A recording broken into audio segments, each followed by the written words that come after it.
Yan. May hilig po sa puso ng saging. Ginataang puso ng saging. Sa lukuyan nagluluto po tayo ngayon ng ginataang puso ng saging.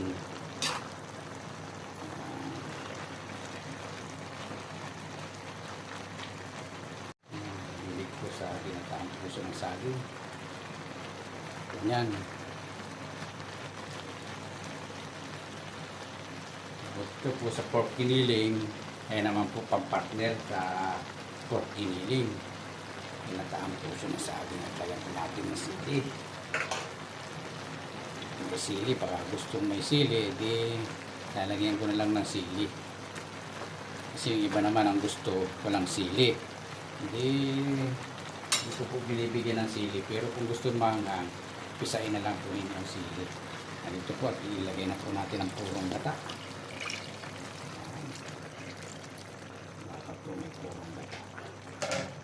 Ayan na po ang ginataang puso ng saging. Hilig po sa ginataang puso ng saging. Ayan. Laman ng baboy ang sahog. Ayan. Ito yan. Ginataang puso ng saging. Yan po ang partner ko sa pork giniling. Pwede na po kayo magpalusog sa akin. Mahilig po sa ginataang puso ng saging. Ayan po.